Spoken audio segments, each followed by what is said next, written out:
Nashville Predators take on the Anaheim Ducks tonight at a drier Bridgestone Arena. We'll tell you the two Ducks players that might cause problem for the Preds. Plus, December, a busy month. We're going to look ahead to what may be the toughest month on the Predators calendar this year. Coming up on today's Locked On Predators podcast. You're Locked On Predators, your daily podcast on the Nashville Predators. Part of the Locked On Podcast Network, your team every day.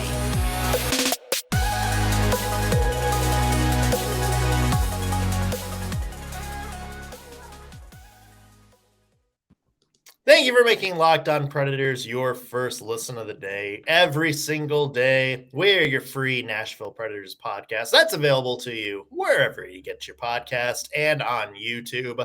I'm Nick Morgan. I'm a writer and editor at ontheforecheck.com, and I have a partner in crime. You do. I am Ann Kimmel. I'm a writer and editor at InsideThePreds.com. So we got Predators versus the Anaheim Ducks tonight at Bridgestone Arena. Finally. Yes, water levels permitting. Although if the arena is flooded, the best team you want to bring in there is a team called the Ducks. So, oh gosh, they can just quack around. Wow. Yeah. Okay. That's what they do. Yeah, just quack around, right? They quack around. Well, hopefully that's all they do. Yeah. The Anaheim Ducks, not a good hockey team this year, one of the worst in the NHL, but always seems to be a little bit of a magic, a little bit of a kerfuffle whenever the Ducks and Preds get into each other.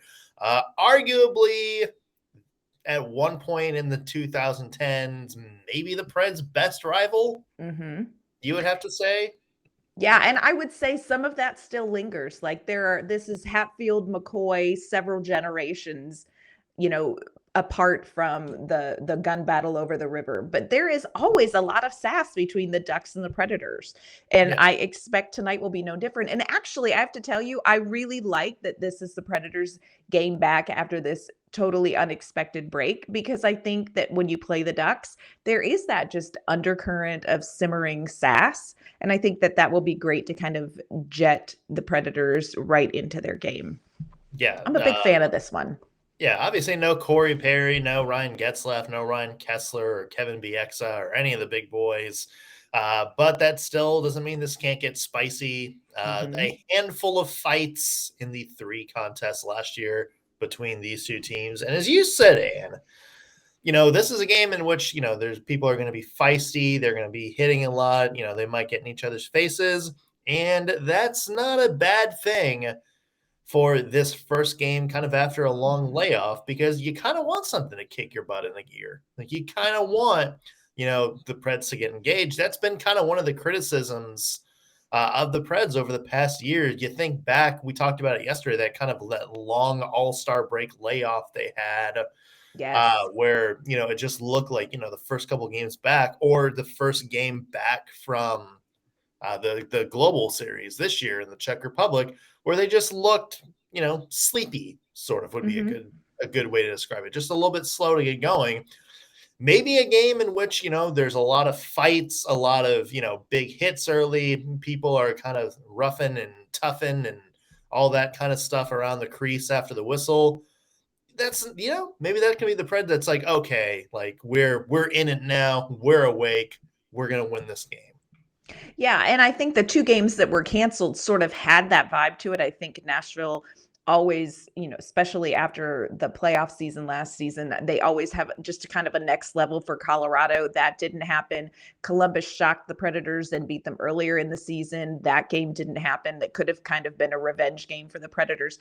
So you have this long break. You have these 2 games that the Predators, I think, probably emotionally could have been a little more amped up for. But it's really good to return to the ice for a game against a team like Anaheim. Like you said, I think, you get 1 or 2 big hits going in this game, and it really, I think, could launch the Predators and just give them the energy they need after this break, because, they're not used to being off that long at this point in the season. So excited to see it's Anaheim. Excited that the Ducks, they're 6-15-1, they're 2-8 in their last 10. So not only is there kind of a good emotional component, but I think to maybe this is easier to come back to than, say, the Colorado Avalanche. So a good game, I think, tonight for the Predators. I believe what Ann is trying to say is, thank God the Ducks are bad. That is actually 100% what I was trying to say. But you don't want to say it, because what if I put it out there and the Predators do not come through for us? Predators come through for us. Well, I mean, we've already seen them do that with the Columbus Blue Jackets this year, so why not? We know anything is possible. Let it not be possible tonight. Win this game. The Anaheim Ducks, as we mentioned, not great, but they still have a couple players that you need to be aware of. Troy Terry, who had a breakout 37-goal performance last year for Anaheim, is off to a hot start again at 23 points in 22 games for him. Trevor Zegras, last year's Calder Trophy runner-up, probably the best forward rookie from the NHL last year, was a little bit slow to get going. You could tell he had a little bit of a sophomore slump going on, but he's got 20 points so far this season in 20 games. That includes 3 assists against the Seattle Kraken the other night. So, and there are some dangerous players here. It just seems like the big issue for the Ducks is they're not very good defensively. They're not very good at puck possession. So the Predators have to be licking their chops, especially after getting shut out by the Red Wings, because they're going to get a lot of chances, and their goaltending situation, one of the worst tandems in the NHL right now. So they're going to get a chance to put up a lot of goals if they can execute. Yes, if they can execute. And Anaheim's Gibson was injured in the last part of the Kraken game, but I have not seen any update on him. So he left the ice. Whether he will be back tonight, we don't know. But I agree with you. This goaltending duo, maybe not as outstanding. I think that this is a great opportunity, because there have been some Nashville Predators players who have struggled to get going. And I'm thinking of players that we've talked about this week. Tanner Jeannot is one. This will be a great game to get Tanner Jeannot involved, get him involved just physically as far as hits, and then also to get him going offensively, I think would be huge. And look, the Ducks, they're kind of bottom of the league in a number of areas that the Predators should capitalize on. They're 31st in the league right now for power play, which is really nice that we're actually playing a team that's worse on the power play than we are. We've jumped up to 27, I think. We're making moves. The Predators are making some moves. And I know Alex Daugherty was at practice yesterday saying that they were definitely working on the power play. So there's a great opportunity for the Predators to get some momentum and to capitalize on this. The Ducks have not been great on the power play, but in the game against the Kraken, I think they were 3 of 4. So let's just stay out of the penalty box. Like, let's have a very strong physical game without crossing that line. And there are just some really good opportunities for the Nashville Predators as they face off tonight against the Ducks, and they need to capitalize on them. I do not want Trevor Zegras scoring a lacrosse goal on UC Saros. And I just really want the Predators to come out, get some power play goals, outman them, and win the game. I mean, I'm not asking for the world here. Yeah, well, then that's the Arizona Coyotes Tyson Nash thing. Trevor Zegras scores that amazing goal and embarrasses the team. You got to put out somebody to try to fight Trevor Zegras the next shift, right? Yep, we've got a couple. Because scoring equals not fun in the league. Yeah, apparently. And I don't want to jump down on the ice and have to do it for them. So just keep him off the score sheet. You're the Derek Stepan of the Nashville Predators. I like to think of myself as like Mark Borowiecki Jr. Yeah. It's a stretch. Yeah.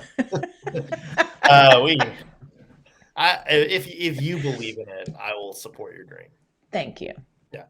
So Nashville Predators tonight take on the Anaheim Ducks. It is a 7:00 Central puck drop at a Bridgestone Arena that we think is not flooded. Predators say the game is happening, so yay. Here we go. Except if you're a water pipe, then screw you. So we will be back here tomorrow to recap that game, but plenty of more stuff to get to today. And that includes the month of December, and because that is a gauntlet for the Nashville Predators. We mentioned maybe the toughest month of the season on the calendar for the Nashville Predators. So we're going to go through the calendar. We're going to talk about our games to watch. What do you think is going to be the best game? What do you think is going to be the toughest one for the Nashville Predators? Maybe the sneakily toughest one? And can the Predators use this month to turn their season around? We're going to be talking about that coming up in just a little bit.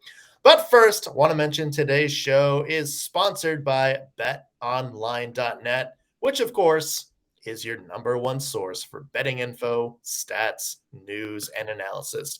At betonline.net, you can get the latest odds and trends for every professional and amateur league out there, from football to basketball to soccer, esports, and, of course, hockey. They got it all on betonline.net. Obviously, big World Cup tournament going on right now. Plenty of odds for that one. Hopefully USA can get that win today. It would be kind of embarrassing if they didn't, but you can always check that online to check the odds for that game. And if you love sports podcasts, you can find those at Bet Online as well.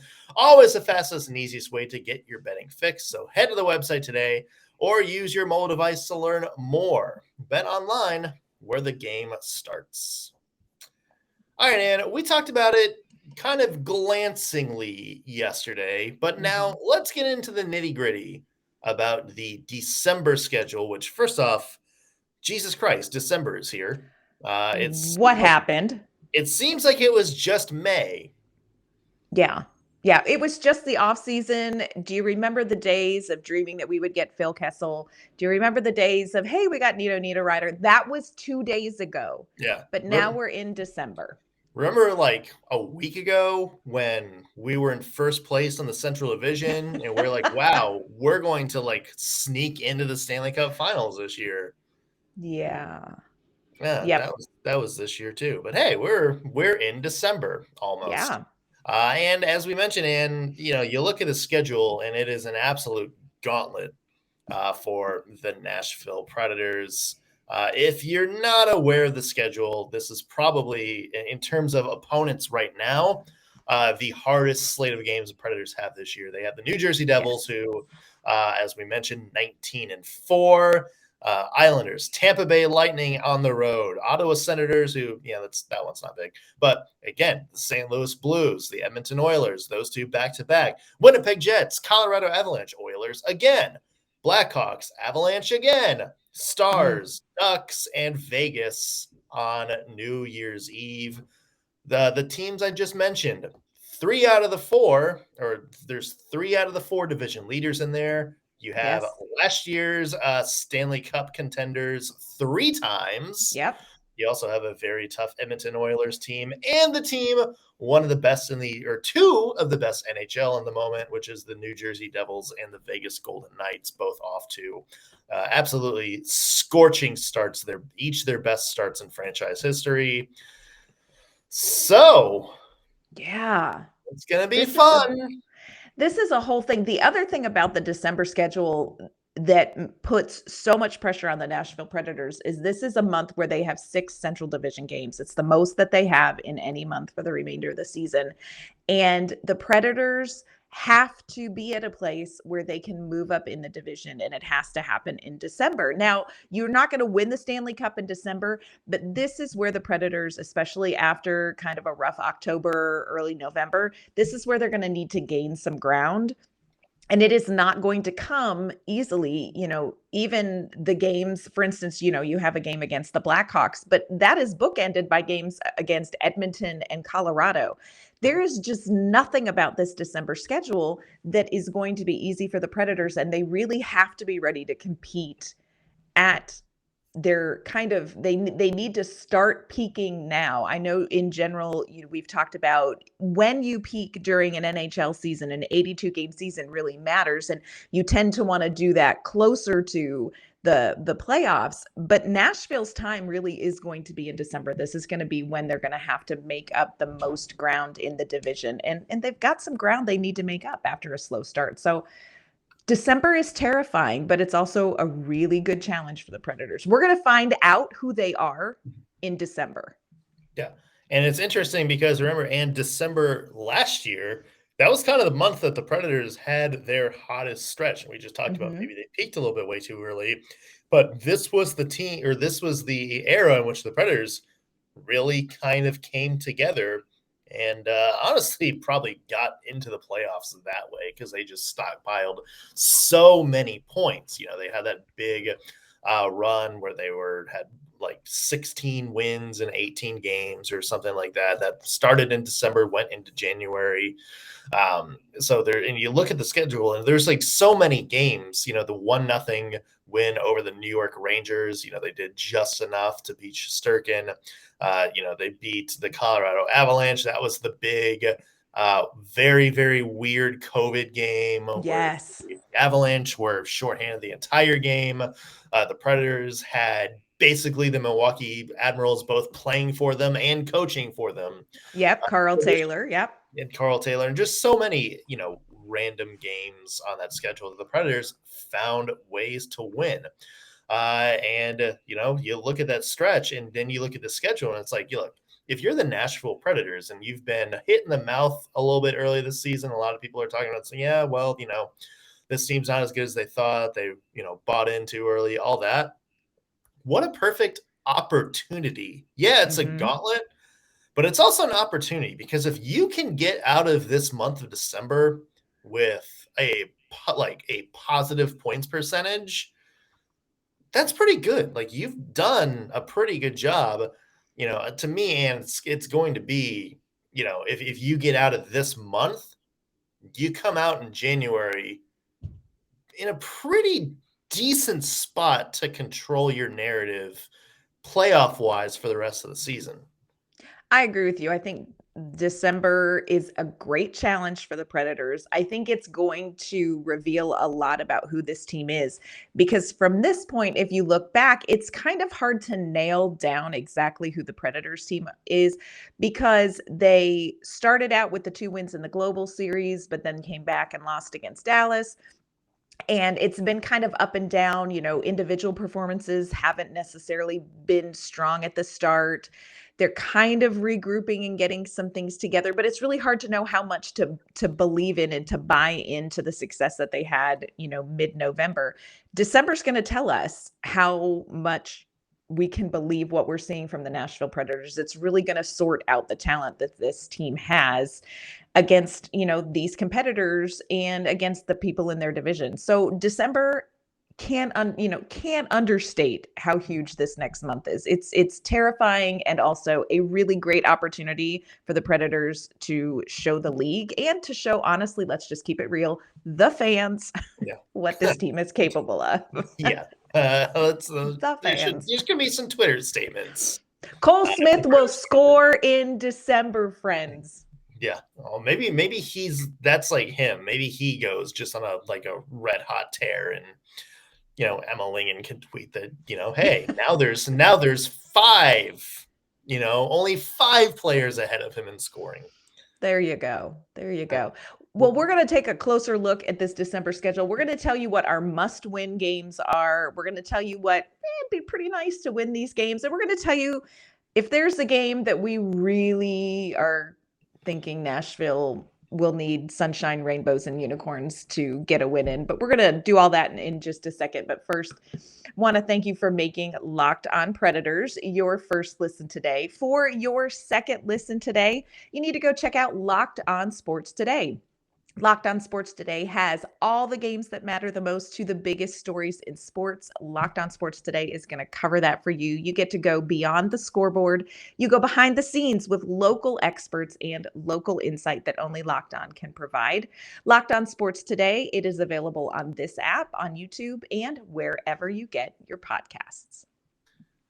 All right, Ann. So looking at the schedule, we've talked about it kind of overall. Let's look at some individual games, shall we? Let's talk about games that we think maybe are the biggest in terms of momentum.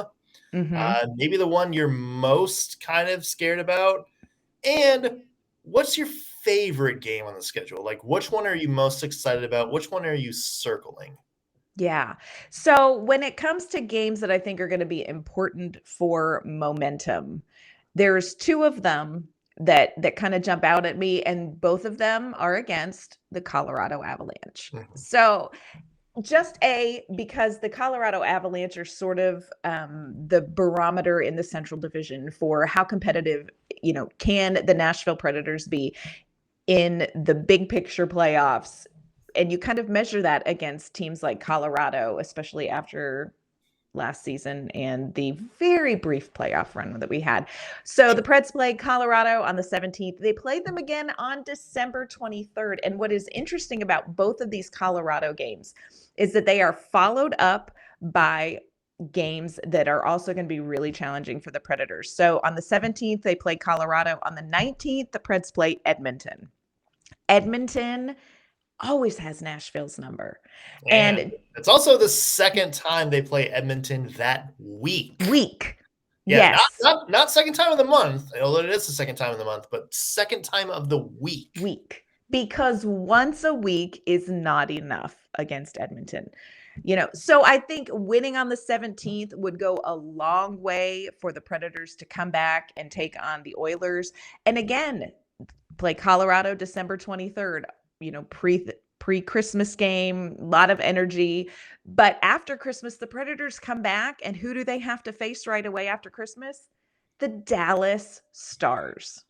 And if you need a game, that is a game the Predators really need to win, because Dallas embarrassed the Predators when, at the beginning of the season when they came back from the Global Series. And we're going to say that was jet lag, but it was also Yep. the Dallas Stars team really good. So I think if we can gain some momentum from those two Colorado games, that could spill over into some games that make a difference for the Predators going forward. So for me, momentum games, Colorado.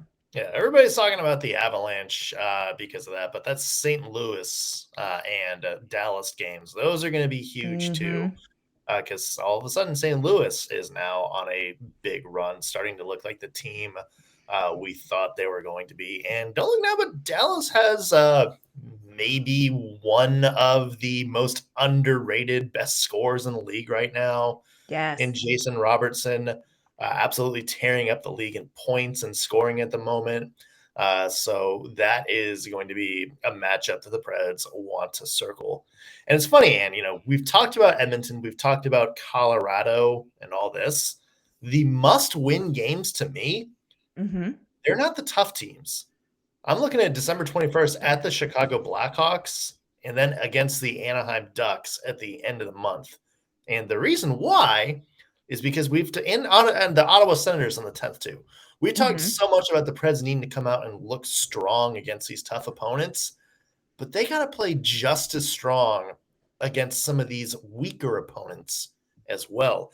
And that's Good the point. thing. Like, the Preds can go out, they can beat New Jersey on Thursday night. They can follow it up with, win at Tampa Bay.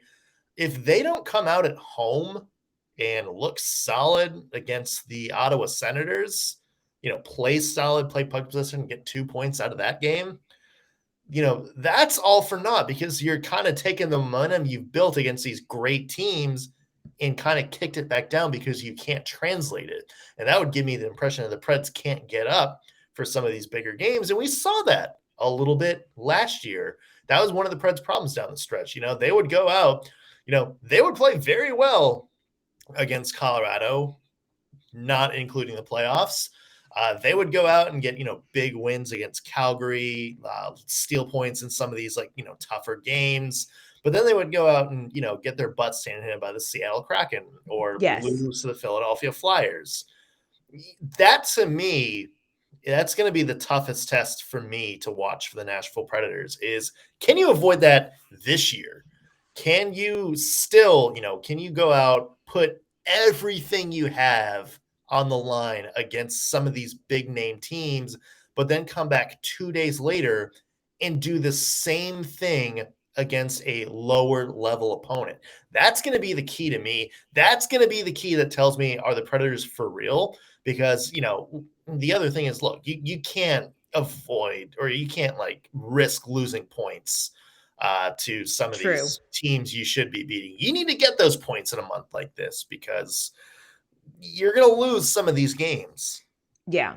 Yeah. You know what? I think that's a really great point. Maybe some of the most important games in December are the ones against the teams that the Predators should beat. And like you said, last season, gosh, we saw where there were times where the Predators team would play to the level of their opponent and then get beat by them.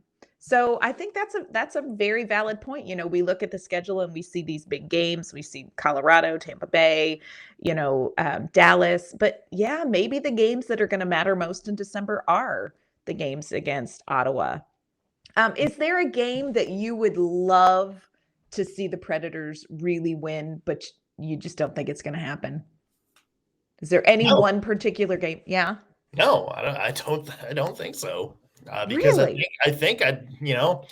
look, if the Nashville Predators can play the way they've played the last two games and maybe just finish chances, Hmm. I think they can beat any team on this schedule.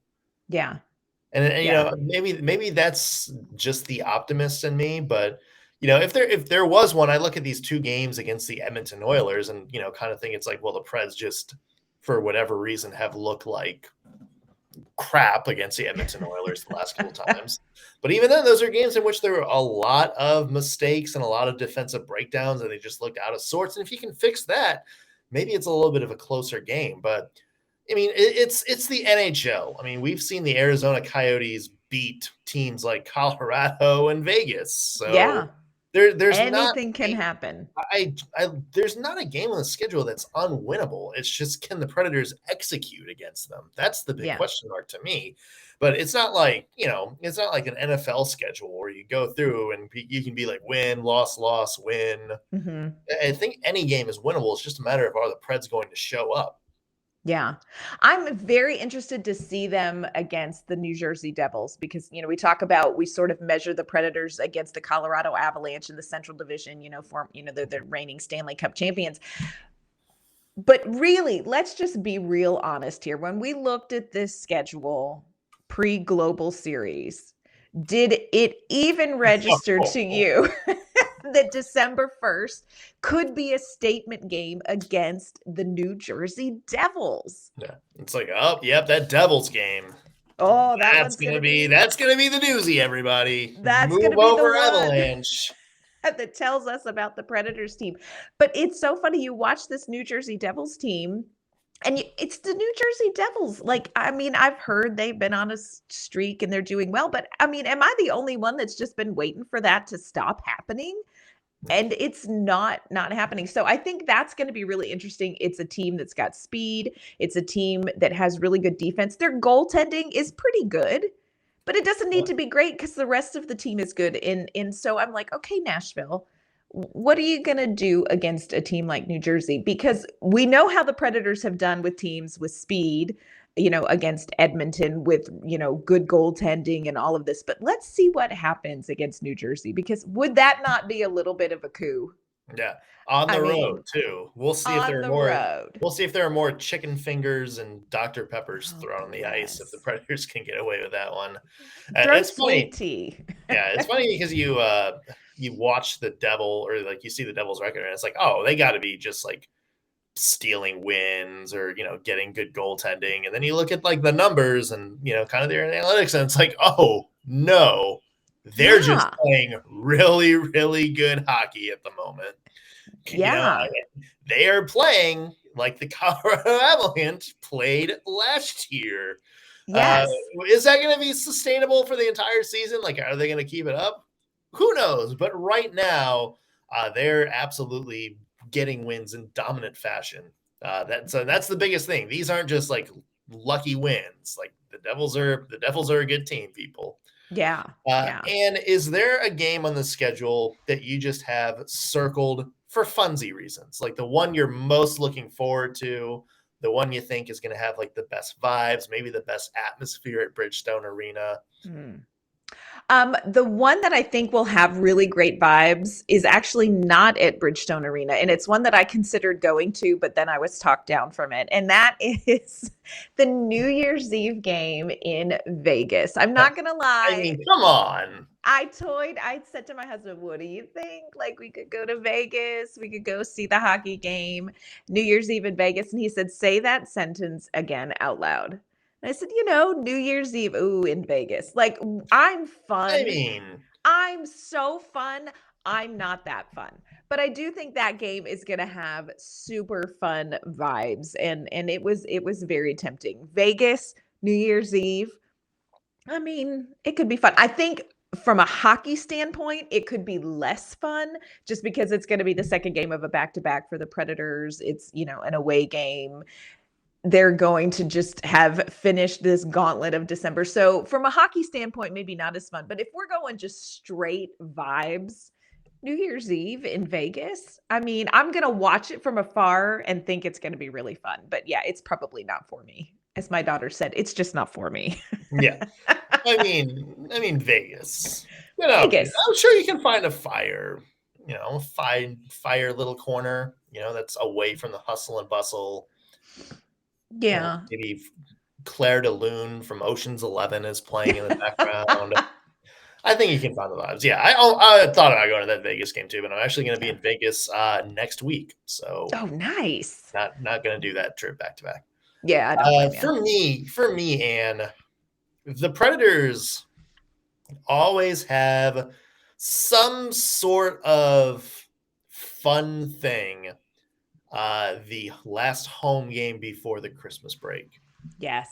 You think this is going to be the 24-year anniversary, December 23rd, of the Ice Storm game, which a lot of people say is the Predators' first really big win. They got that win over the two-time Cup champion Red Wings, their first game at Bridgestone Arena.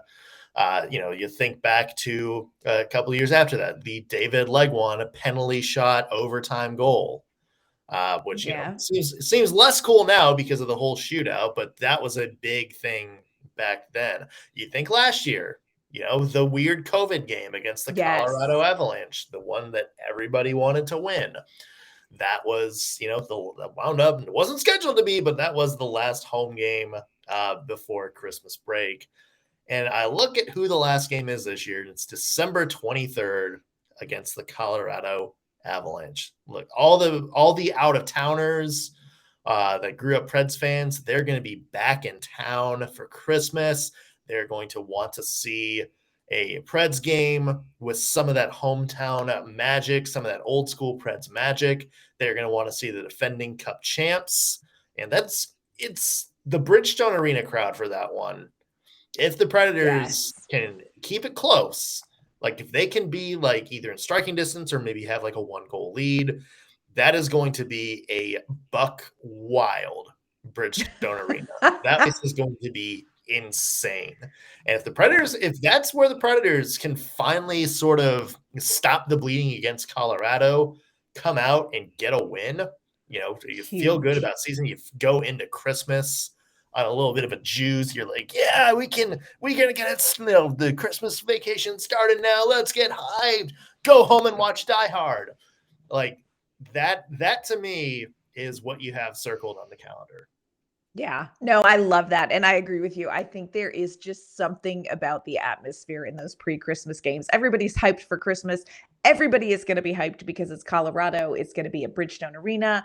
It is, what is it, on a Friday night? It's a Friday night, y'all. Yeah. It's going to be huge. And again, I agree with you. Like, take that momentum, get through the Christmas holiday, watch Die Hard, watch Love Actually, and then bounce back against the Dallas Stars on the 27th. I think that's a plan. Book you go from Die Hard to Love Actually. Mm-hmm. That's the 1-2 combo you go with. That would be my 1-2 combo. I love Die Hard, and Love Actually is one of my all-time faves. Yeah. Not to mention all of the Hallmark Christmas movies, because yes, I'm that guy as well. We're going to have to do an episode around Christmas of Preds' Christmas movies, aren't we? 100% actually had the thought when you said Die Hard. Let's do it. All Yeah. right, Ann. Well, we are going to see what happens in December. We're going to have to see what happens at the rest of November first. Preds versus Ducks tonight, last game of the month. We're going to have a full recap of that game tomorrow on the Locked On Predators podcast. Until then, be sure to subscribe to us wherever you get your podcast, whether it's Amazon Music, Apple, Spotify, Stitcher, all that good stuff.